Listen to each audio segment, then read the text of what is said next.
In our last episode, we went and collected fresh mountain spring water from the Litchfield Hills in Connecticut to make our soap project. And now we're making black cherry swirl. Now this batch of black cherry swirl is a bit of an experiment.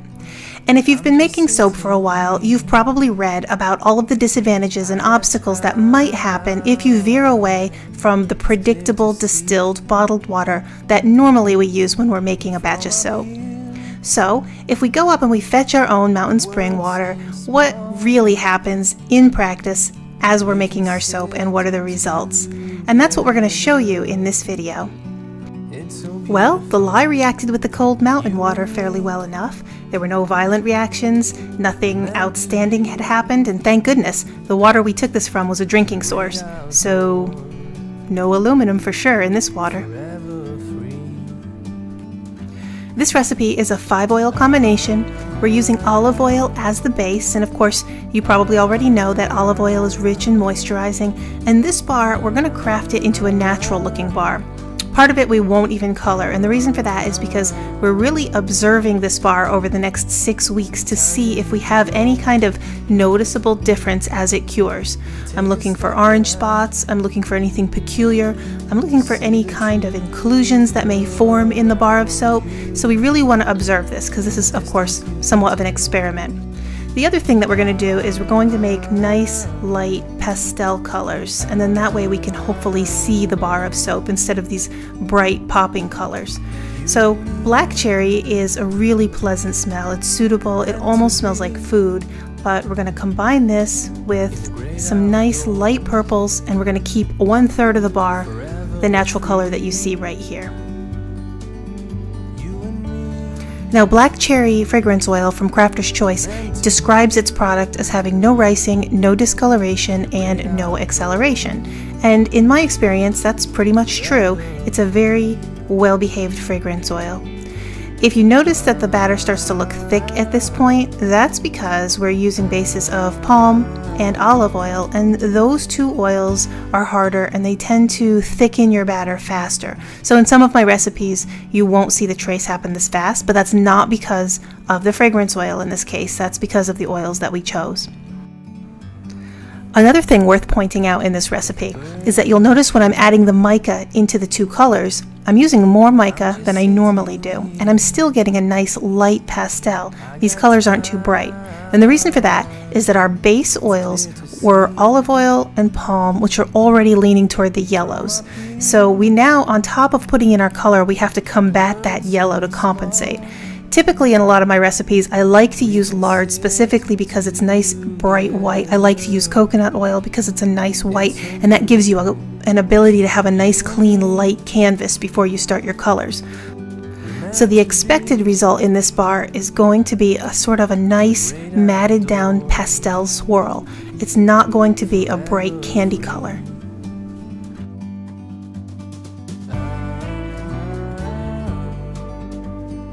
So up until this point, there really isn't much of an aversion to replacing our normal distilled bottled water with the fresh mountain spring water that we collected ourselves.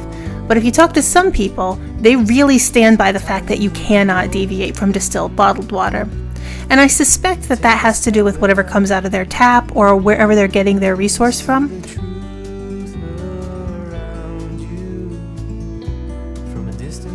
If you ever get into the chemistry of soap making, there's a pretty famous book out there written by Dr. Dunn, and it's called Caveman Chemistry, and there's an entire chapter about soap making. And he goes into detail about what might be in your tap water that could actually be kind of a pesky element that you want to stay away from.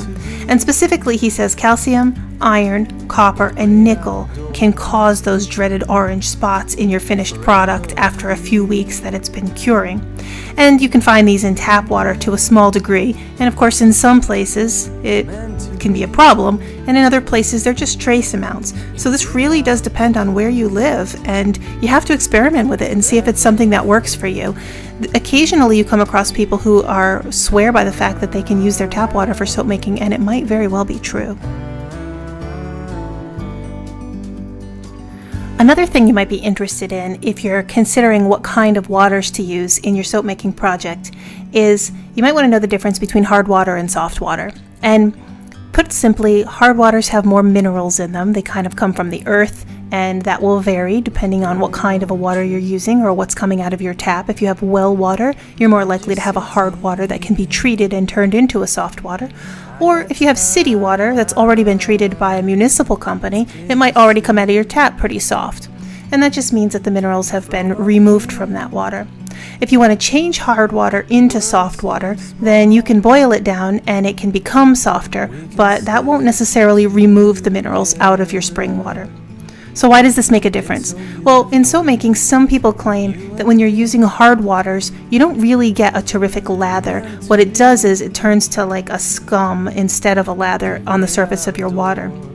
I haven't experienced this. I've never really seen this before in a finished product after using mineral water, and by mineral water, I don't mean store-bought mineral water. I mean fresh ground spring water or well water.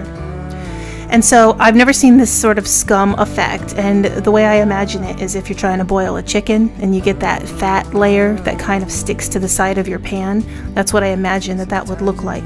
Now, I always use a 5% castor oil, which is sudsy and lathery for your bars, so that also might be one way to work with the water quality and the water content. But at this point, we're really getting down into minutia and sort of persnickety preferences.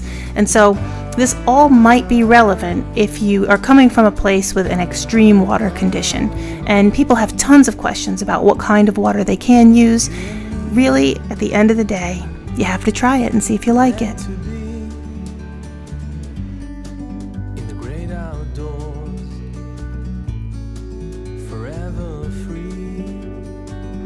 The recipe you're watching me make here is a 3-pound recipe, and it will make 12 bars at about 5.5 ounces apiece, and it is also listed over in the recipe directory at thermalmermaid.com.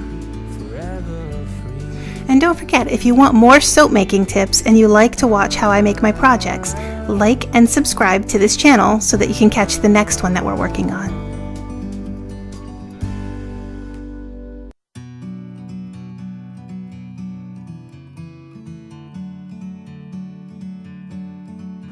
Now this slab was ready to cut in just 10 hours, which is pretty quick for a loaf of soap, but the reason for that is because of the way it's poured, thin and flat, so it was able to harden up, and also because our base oils are olive oil and palm, and again, those tend to harden up faster than some of the lighter oils.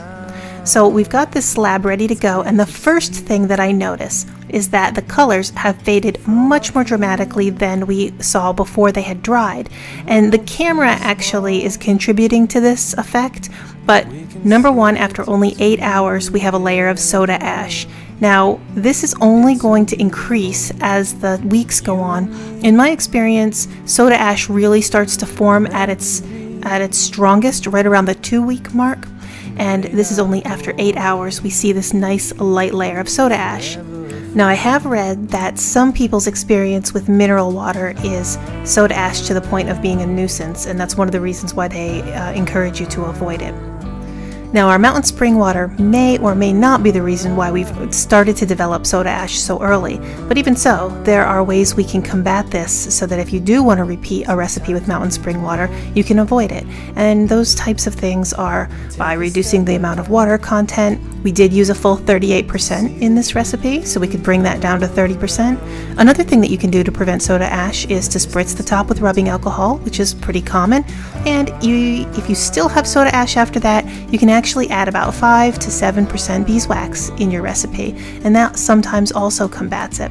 So if soda ash is the only problem that we end up having with this batch, it's really not something that you can't work with as you tweak your recipe. Now, what am I going to do about this soda ash? Nothing. Right now, we want to see how far the soda ash will accelerate, and we want to see what actually happens to this loaf, so I don't want to stop it from ashing over. I want to see what this looks like after 2 weeks. Now, in the camera, the surface of this batch appears to be a little bit lighter than what I see with my eyes, but you can definitely see the soda ash in the close-up, and you can see the contrast between the colors on the inside and the color on the top. So you can see that this is actually not typical of a batch that's only been set out for 8 hours. Now, I'm going to post photos of this soap over at the Facebook group at Thermal Mermaid Soap and Bath Making. And what I'll do is I'll update this every week or so that you can see the progression and see how this bar is curing. And I'm going to be leaving my notes on any changes or any qualities that I notice after using the fresh mountain spring water with this batch. So if you'd like to follow the progression of this experiment, then you're welcome to come over and join me at the Facebook group. And it's Thermal Mermaid Soap and Bath Making. And if you have any experience with veering away from distilled bottled water, then feel free to leave it in the comments below, because I'd like to know your opinions on different types of water that you've chosen to use. I'm especially interested in people who live in different parts of the country and they use their own spring water. Maybe if you're down south and you have a high content of sulfur, or if you're out west and I don't know what is in the water out west. But if you do, and you'd like to tell me about it, then I'm interested in hearing about that, so hopefully you'll leave your thoughts and your comments down below. So far, I don't see too many differences aside from the soda ash, which is pretty significant, and it's more than I've ever seen this fast in any of my recipes. But soda ash doesn't affect the quality of the soap itself, and these oils are fairly robust and they actually turned out pretty well. I'm pretty happy with the recipe itself, and the smell is incredible. Now, if you're watching this and you'd like to learn how to make soap at home, then there are some safety precautions that you need to get under your belt before you start working with lye in your kitchen, which can be hazardous. So if you're interested, come on over to thermalmermaid.com and we have all that information there for you. It's free to join, and you can come and you can learn how to do what we're doing here in this video. And then you can start posting your projects over at the Facebook group and we can interact that way, and it'll be a whole lot of fun.